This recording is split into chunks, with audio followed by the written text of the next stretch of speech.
kukaribisha katika kipindi zetu za siri ya msamaha wa dhambi, ukiletewa na Pastor Ibrahim kutoka kanisa ya Righteousness of God Ministry. Na maandiko inasema, heri mtu yule asiyekwenda katika shauri la wasio haki, wala akusimama katika njia ya wakosaji, bali sheria ya Bwana ndiyo impendezaye. Na atakuwa kama mti uliopandwa kando kando ya vijito vya maji, ambao huzaa matunda yake wakati wake, na lolote ufanyalo litafanikiwa.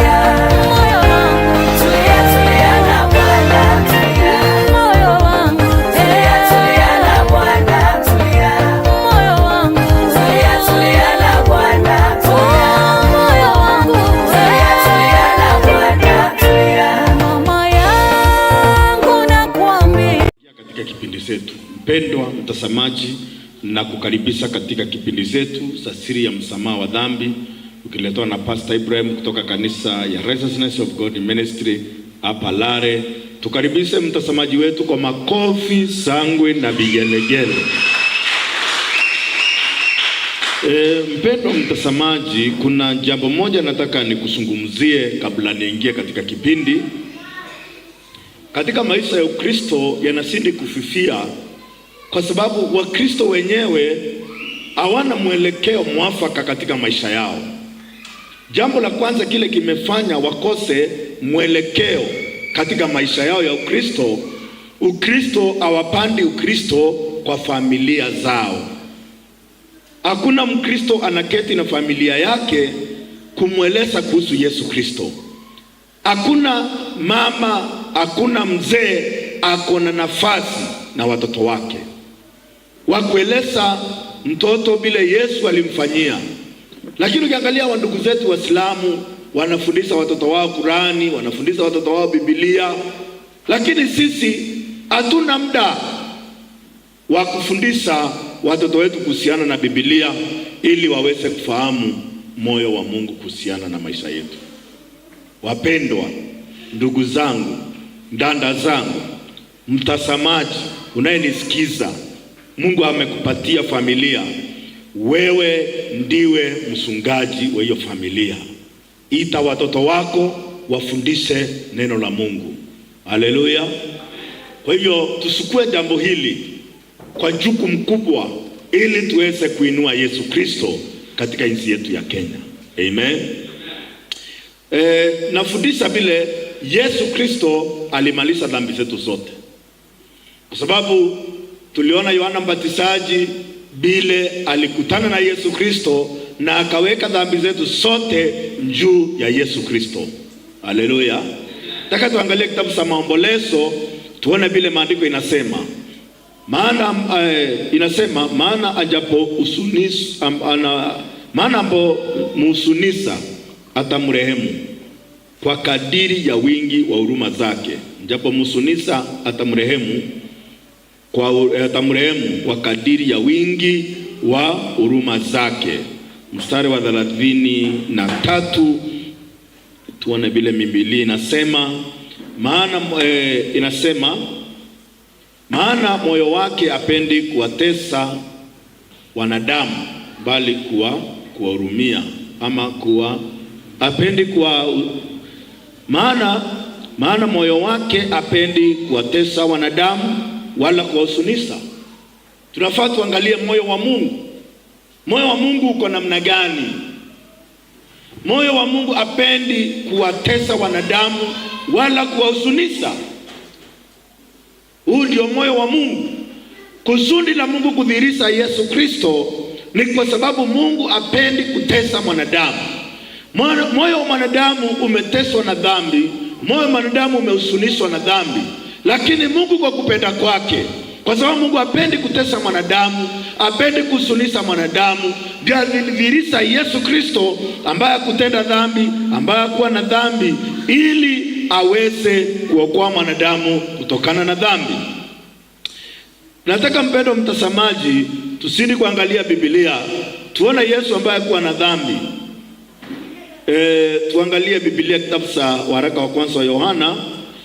Waraka wa kwanza wa Yohana 3 mstari wa 5. Maandiko inasema, ninyi mnajua ya kuwa alidhihirishwa ili asiondoe dhambi, na dhambi haimo ndani yake. Mnajua alidhihirishwa ili asiondoe dhambi, na dhambi haimo ndani yake. Tunapozungumzia kuhusu Yesu Kristo, tunazungumzia Yesu Kristo ambaye hakuwa na dhambi, ambaye alidhihirishwa ili asiondoe dhambi, na dhambi haimo ndani yake. Kwa hivyo ndani ya Yesu Kristo hakuwa na dhambi, hakutenda dhambi. Kwa hivyo Yesu Kristo alidhihirishwa kwa kusudi asiondoe dhambi. Kwa hivyo mpendwa mtazamaji, unapomwamini Yesu Kristo na unapoongea kuhusu Yesu Kristo, tunaongea Yesu Kristo ambaye alidhihirishwa ana dhambi. Tuangalie kitabu cha Petro wa kwanza sura ya kwanza mstari wa 19. Bali kwa damu ya dhamana kama ya mwanakondoo asiye na dosari wala waa, yaani Kristo. Tunapozungumzia kuhusu Yesu Kristo na damu ya Yesu Kristo, Yesu Kristo ni mwanakondoo, bali kwa damu ya dhamana kama ya mwanakondoo asiye na dosari wala waa, yaani Kristo. Kristo hakuwa na dosari, Kristo hakuwa na waa, Kristo hakuwa na hatia. Kristo alikuwa mkamilifu, na hapa katika kitabu cha Petro inamtaya kama mwanakondoo, kama damu ya dhamana ya mwanakondoo asiye na dosari wala waa, yaani Kristo. Kwa hivyo tunapozungumzia kuhusu msamaha wa dhambi, tunazungumzia Yesu Kristo ambaye ametupatia msamaha wa dhambi, ambaye hakuwa na dhambi, hakuwa na hila. Haleluya! Hebu tuweze kuangalia Biblia tena, tuone Yesu Kristo ambaye ana dhambi. Yesu ana dhambi, lakini alifanya dhambi kwa ajili yetu. Tufungue Biblia zetu, kitabu cha Wakorintho wa pili sura ya 5 mstari 21. Wakorintho wa pili sura ya 5 mstari 21. Yeye asiyejua dhambi alimfanya dhambi kwa ajili yetu, ili sisi tupate kuwa haki ya Mungu katika yeye. Haleluya! Yeye asiyejua nini? Yeye asiyejua dhambi alimfanya dhambi kwa ajili yetu, ili sisi tupate kuwa haki ya Mungu katika yeye. Kwa hivyo Yesu alifanywa dhambi. Sisi tulikuwa dhambi, tulikuwa wenye dhambi, lakini wakati Yesu na Yohana walipokutana, Mungu aliweza kufanya Yesu Kristo kuwa dhambi. Yeye hakujua dhambi, hakutenda dhambi, hakuwa na dhambi, lakini Mungu akamfanya dhambi kwa ajili yetu, ili sisi tupate kuwa haki ya Mungu katika yeye. Haleluya! Kwa hivyo tunapozidi kuangalia kuhusiana na msamaha wa dhambi ambao Yesu Kristo alitupatia kupitia damu yake, yeye hakufanya dhambi, hakuwa na dhambi, lakini alifanywa dhambi kwa ajili yetu, ili sisi tupate kuwa haki ya Mungu katika yeye. Haleluya! Niko na mambo 5 ambao unafaa uyazingatie vizuri na uweze kuyaelewa kuhusiana na msamaha wa dhambi. Jambo la kwanza ni kupokea msamaha wa dhambi. Jambo la kwanza ni kupokea msamaha wa dhambi. Tunaweza kupokea msamaha wa dhambi kwa njia gani? Ama tunaweza kupata msamaha wa dhambi kwa njia gani? Hiyo ni jambo la kwanza. Msamaha wa dhambi, hatuwezi kupata msamaha wa dhambi kutokana na sisi wenyewe, bali msamaha wa dhambi tunaweza kuupata wakati tunapoamini neno la Mungu. Tuangalie kitabu cha Isaya. Na hii pointi ya kwanza inazungumzia msamaha. Tuangalie msamaha wa dhambi katika kitabu cha Isaya. Isaya chapter 43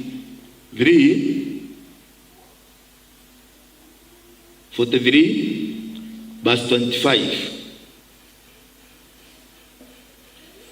Maandiko inasema, mimi ndimi niyavutaye makosa yako kwa ajili yangu mwenyewe, wala sitakumbuka dhambi zako. Maandiko inasema, mimi ndimi niyavutaye makosa yako kwa ajili yangu mimi mwenyewe, wala sitakumbuka dhambi zako. Mungu havuti dhambi zako kwa ajili yako, ni kwa ajili yake. Na ndio maandiko inasema yeye asiyejua dhambi alimfanya dhambi kwa ajili yetu, ili sisi tupate kuwa haki ya Mungu katika yeye. Kwa hivyo maandiko inasema mimi ndimi niyafutaye makosa yako kwa ajili yangu mimi mwenyewe, wala sitakumbuka dhambi zako. Kwa hivyo Mungu anafuta dhambi zako kwa ajili yake, si kwa ajili yako, kwa ajili yake yeye mwenyewe, na anasema dhambi zako hatakumbuka. Tuangalie 44 verse 22 Isaya, tuone maandiko inasema namna gani. Maandiko inasema nimeyavuta makosa yako kama wingu nzito, dhambi zako kama wingu, unirudie maana nimekukomboa. Maandiko inaeleza vizuri sana, nimeyavuta makosa yako kama wingu nzito na dhambi zako kama wingu, unirudie maana nimekukomboa. Kwa hivyo nani amevuta dhambi zako? Ni wewe ama ni Mungu mwenyewe? Anasema nimevuta makosa yako kama wingu nzito na dhambi zako kama wingu, unirudie maana nimekukomboa. Hii ni kazi ya Mungu, haihusisi mwanadamu. Wewe kupata msamaha wa dhambi, kukombolewa kutokana na dhambi, hakuhitaji juhudi yako, hakuhitaji bidii yako. Mungu anasema Isaya 43:25 amesema namna gani? Mimi ndimi niyafutaye makosa yako kwa ajili yangu mimi mwenyewe, wala dhambi zako sitakumbuka. Na hapa maandiko inasema namna gani? Nimeyavuta makosa yako kama wingu nzito, dhambi zako kama wingu, unirudie maana nimekukomboa. Haleluya! Mungu mwenyewe amesema mambo hayo. Kwa hivyo ili tuweze kupata msamaha wa dhambi ni kuamini neno la Mungu vile Mungu anavyosema. Kama Mungu amesema amevuta dhambi zetu zimeshavutwa. Kwa sababu Mungu si mwanadamu aseme uongo. Mungu si mwanadamu ayutie. Kila Mungu amesema ni ukweli. Mungu akisema nimevuta dhambi zako, amevuta ama yavuta. Kwa sababu ni ukweli. Mungu si mwanadamu aseme uongo. Mwanadamu anaweza kukuahidi akudanganye, lakini Mungu ni wa kweli. Kile Mungu amesema anakitimisha. Kwa hivyo Mungu ni wa ukweli, na maandiko inasema nimeyavuta makosa yako kama wingu nzito na dhambi zako kama wingu, unirudie maana nimekukomboa. Haleluya! Huyo ni Mungu mwenyewe amesema. Tuangalie Isaya, kitabu cha Isaya chapter 38 verse 17. Maandiko inasema namna gani? Tazama, nilikuwa na uchungu mwingi kwa ajili ya amani yangu, lakini kwa kunipenda umeniokoa kutoka katika shimo la uharibifu. Kwa maana umetupa dhambi zangu zote nyuma yako. Nilikuwa na uchungu mwingi kwa ajili ya amani yangu, lakini kwa kunipenda umetupa dhambi zangu zote nyuma yako.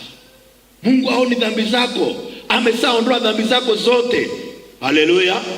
Mungu ameshaondoa dhambi zako zote, na hili ni neno lake linasema, na huyo ni Mungu anasema. Mungu si mwanadamu aseme uongo. Mungu akisema amesema na ni ukweli. Ameshatupa dhambi zako nyuma yake, asioni tena. Amen. Waza kufikiria, waza kuweka mawazo yako, amini vile neno linasema. Amen. Tuangalie neno lingine, tuone vile maandiko inaongea kuhusu vile Mungu ametusamea dhambi zetu mara moja na milele. Tuangalie kitabu cha Yeremia 31 mstari wa 34. Tufungue hapo. Kitabu cha Yeremia 31 mstari wa 34. Wala hawatafundishana mtu na jirani yake, na kila mtu na ndugu yake, wakisema mjue Bwana, kwa maana watanijua wote, tangu mtu aliye mdogo miongoni mwao hadi aliye mkubwa miongoni mwao, asema Bwana. Maana nitausamehe uovu wao, na wala dhambi zao sitakumbuka tena. Kwa nini hawatafundishana kila mtu na jirani yake, na kila mtu na ndugu yake mjue Bwana? Kwa sababu gani? kwa sababu kila mtu atamjua Bwana. Nini imesuilia usimjue Mungu? Nini imekusuilia usimjue Bwana? Ni dhambi imesuilia usimjue Mungu. Umeshindwa kujua moyo wa Mungu. Kwa sababu gani? Kwa sababu ya dhambi. Naye Mungu amesema hawatafundishana mtu na jirani yake wakisema mjue Bwana, maana nitawasamehe uovu wao na dhambi zao sitakumbuka tena. Haleluya. Wakati dhambi zako zimeondolewa, unaanza kujua moyo wa Mungu, unaanza kumjua Mungu. Kile kinafisa uso wa Mungu, na kile kimekutenga wewe na Mungu ni dhambi na maovu yako. Isaya 59:2, maandiko inasema namna gani? Maandiko inasema maovu yenu yamefarikisha na Mungu wenu, na dhambi zenu zimefisa uso wake asiwaone, hata hataki kusikia. Kwa hivyo dhambi kati ya mwanadamu na Mungu imefisa uso wa Mungu. Mungu akitaka kuona mwanadamu aone mwanadamu. Maovu yenu yamefarikisha na Mungu wenu, na dhambi zenu zimefisa uso wake asiwaone, hata hataki kusikia. Haleluya. Kwa hivyo dhambi ilikuja ikatenganisha mwanadamu na Mungu. Lakini Mungu, matendo yangu mimi ni mwenye haki kwa sababu nimehesabiwa haki bure kwa neema na ukombozi ulio katika Kristo Yesu. Haleluya. Amen. Okay, pointi ya 3 ni kufanyika mtakatifu. Watu wengi wanapinga, wanasema hakuna mtakatifu duniani. Hakuna mtakatifu hii dunia. Ni ukweli. Kulingana na mwanadamu hakuna mwanadamu mtakatifu. Kwa hiyo mwanadamu hawezi jitakasa awe mtakatifu. Kweli kutheria muntu no mwa kweli kutheria makara. Okane kono makara konia na roe tangi ogero dhambi aro tore roe theri kombekana. No mba kolita kendo ketheru kiume kendo ke najisi. Muntu mwenye dhambi. Sawa. Kwa hivyo muntu huyo atemea kuitheria, atemea kuirita uare. No mwaka muntu atirimane na Yesu Kristo. Orota ise mesia, Yesu ayuke mesia, Yesu amonekera wageru. Kendro bakothera.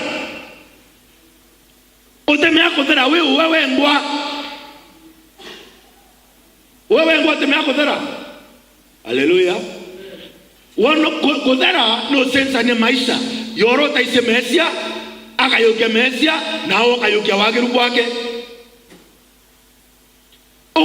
Yesu akayuke rokoro waku, akayuke mese yaku, akonekera utheru wake. Ndio tuma Biblia kueleza Waebrania. Tolele Waebrania chapter 2 verse 11.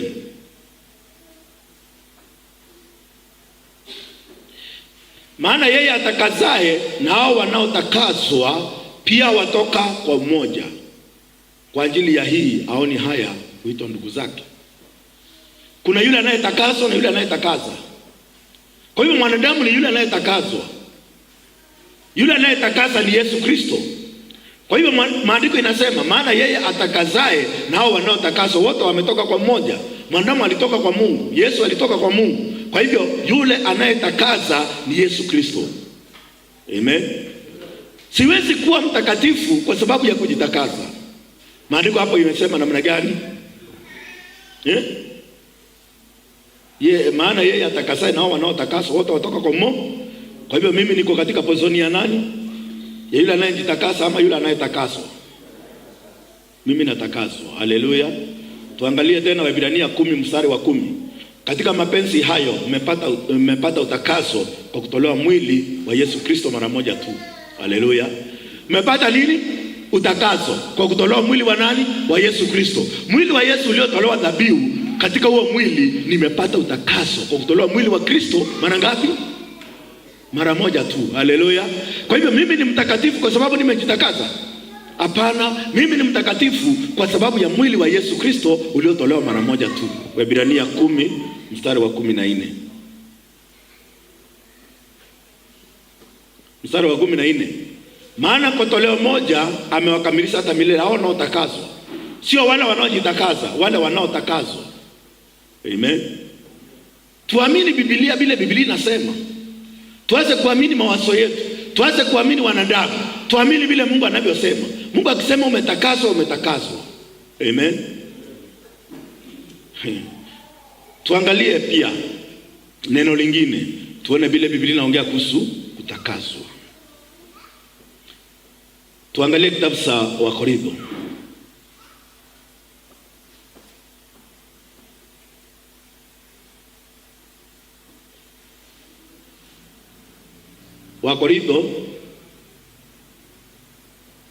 Wakorintho wa kwanza sura ya 6 mstari wa 9.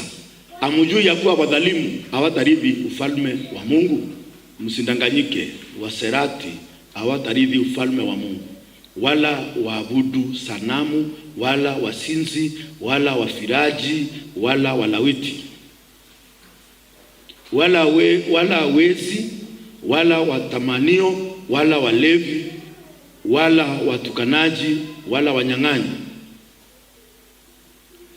Na baadhi yenu mlikuwa watu wa namna hii, lakini mlioswa, lakini mlitakaswa, lakini mlihesabiwa haki katika jina la Bwana Yesu Kristo, katika Roho wa Mungu wetu. Haleluya.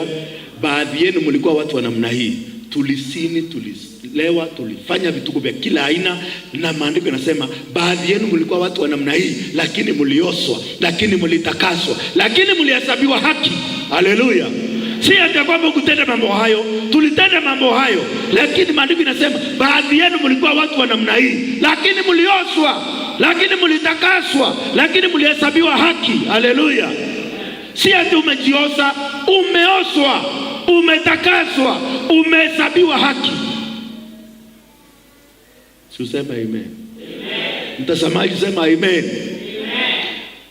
Umeoswa, umetakaswa, umehesabiwa haki. Haleluya. Si hata kwamba umejihesabia haki, si hata kwamba umejitakasa, si hata kwamba umejiosa, umeoswa. Ulikuwa mchafu, ulikuwa mwovu, ulikuwa mnajisi, lakini umeoswa, lakini umetakaswa, umehesabiwa haki. Haleluya. Amen. Umetakaswa.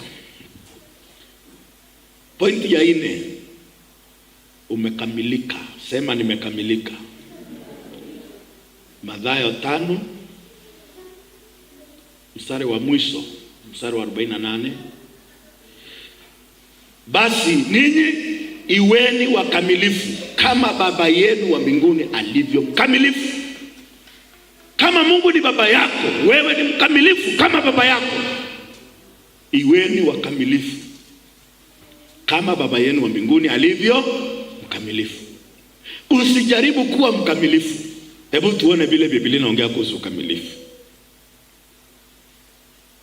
Waebrania 10 mstari wa 14. Maana kwa toleo moja amewakamilisha hata milele.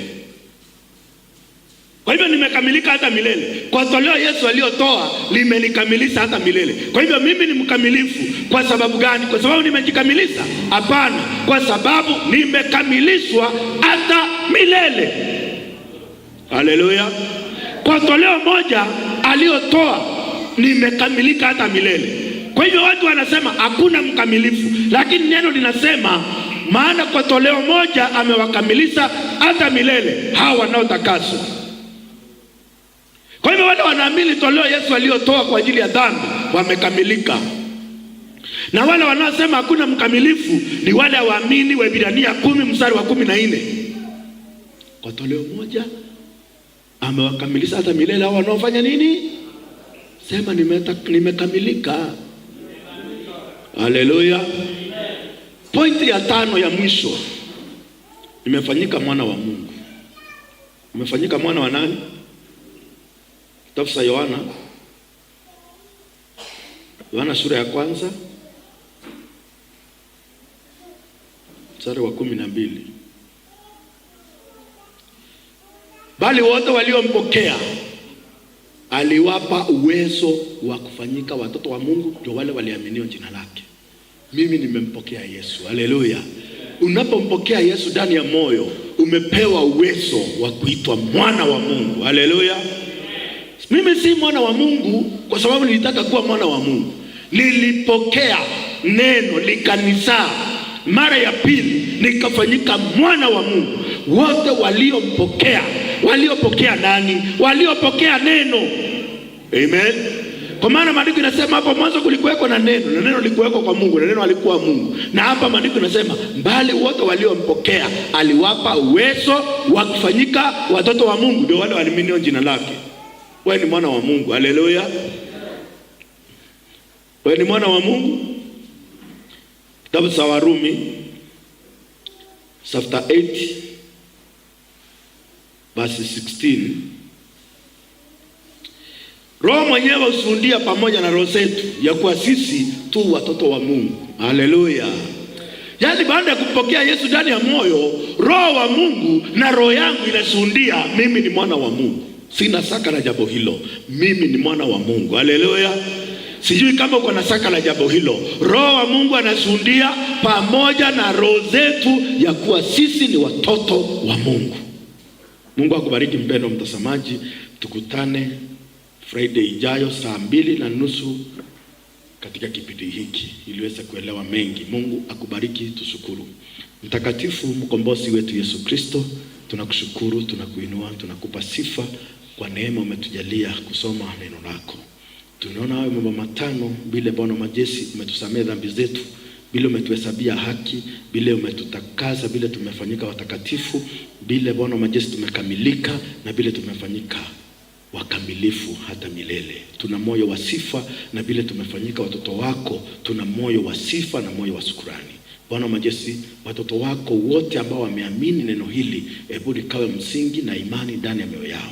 Bwana majeshi, hata wale wanaenda kukutolea Bwana majeshi sadaka zao, fungu lao la 10, sapoti yao kwa sababu hiki kipindi, hebu Bwana majeshi baraka ya Ibrahimu, Isaka na Yakobo ikandumu katika maisha yao na katika familia yao. Bariki kasi ya mikono yao kulingana na ahadi yako, kasidi kuondolea magonjwa na visirani katika maisha yao, ili wakaweze kuishi kwa furaha na amani. Bwana majeshi, yoyote anayejitolea katika hiki kipindi kwa sababu hiki kipindi, usimsahau.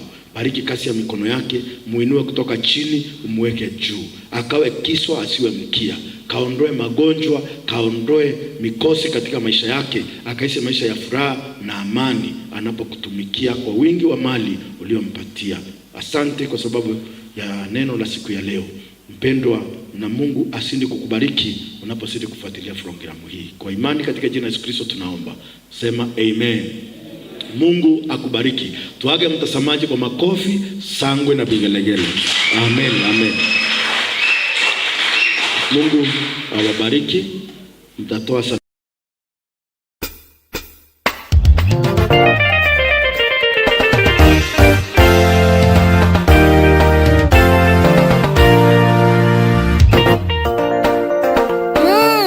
moyo wangu tulia. Tulia kwa Bwana.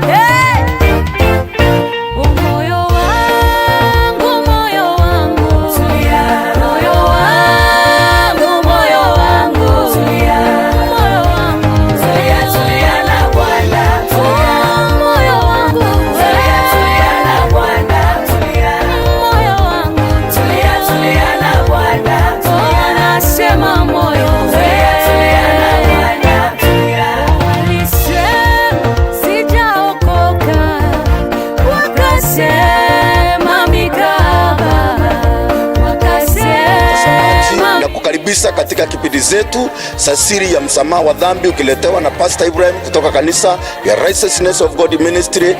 Na maandiko inasema heri mtu yule asiyekwenda katika shauri la wasio haki, wala akusimama katika njia ya wakosaji, mbali sheria ya Bwana ndiyo impendezaye.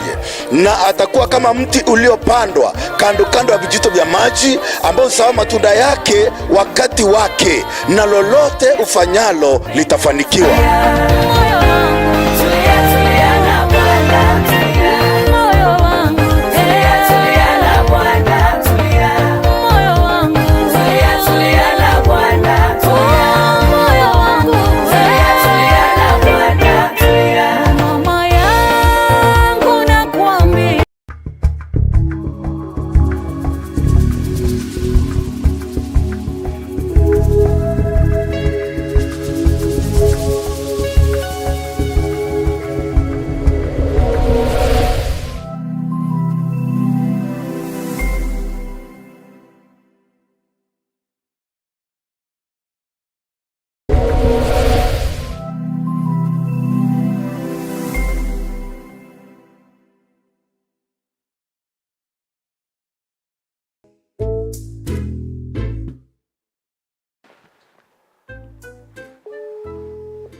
wakwa warara atia Ngorara bwega mbebe kwetike no kurikana rware twina ndiji